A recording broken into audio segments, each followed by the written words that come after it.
8.4 का देख लेते हैं।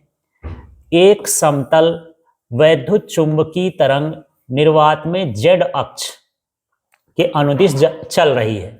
मतलब यहाँ जो तरंग की दिशा है, तरंग की दिशा कहाँ की ओर है? जेड अक्ष की ओर। अब आगे पढ़ते हैं। इसके विद्युत तथा चुंबकीय क्षेत्रों के सदिश के बारे में आप क्या कहेंगे?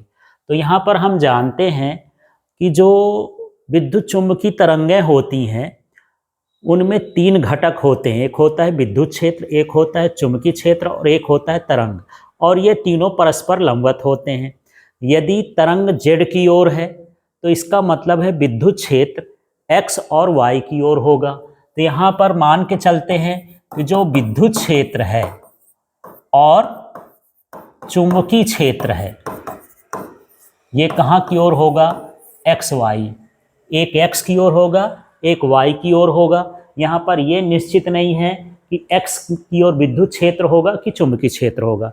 इसमें यह निश्चित है कि एक जो है एक्स की ओर होगा और एक वाई की ओर होगा, क्योंकि तरंग की दिशा कहाँ की ओर होती है? जेड की ओर, क्योंकि विद्युत क्षेत्र, तरंग संचरण और चुंबकीय क्षेत्र तीनों परस्पर क्या होते हैं? लंबवत होते हैं। अब इसी में ही 8.4 में ही एक आगे का प्रश्न है। 30 मेगाहर्ट्ज हो, यदि तरंग की आवृत्ति कितनी हो? 30 मेगाहर्ट्ज। तो यहाँ पर देख लेते हैं, ये 8.4 का हल है। यहाँ जो न्यू का मान दिया है वो दिया है 30 मेगाहर्ट्ज, MHz। ये आवृत्ति है। इस आवृत्ति को यदि बदलेंगे हर्ट्ज में तो ये हो जाएगा 30 गुणे 10 की घात 6 हर्ट्ज। अब ये 30 गुणे 10 की घात 6 हर्ट्ज इसलिए हो गया क्योंकि ये जो मेगा था तो मेगा को हटाएंगे तो मेगा की जगह 10 की घात 6 हर्ट्ज होता है। मतलब यहाँ पर मेगा का मान 10 की घात 6। तो इस तरह से ये हो गया। यदि हम यहाँ पर इस शून्य को भी हटा करके इसमें शामिल कर लें तो ये हो जाएगा 3 गुणे 10 की घात 7 हर्ट्ज।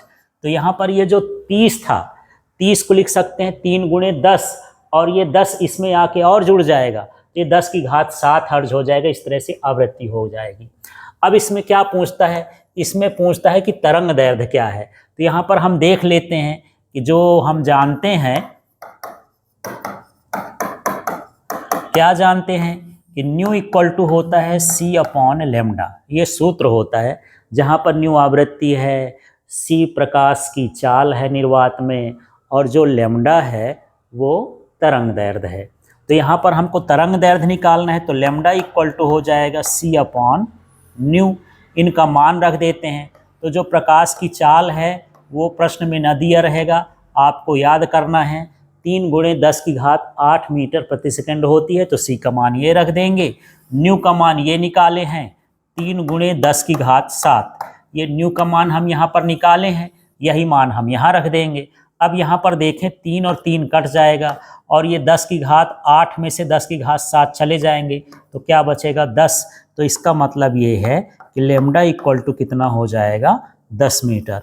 तो यहाँ पर जो तरंग दैर्ध्य है वो कितनी होगी?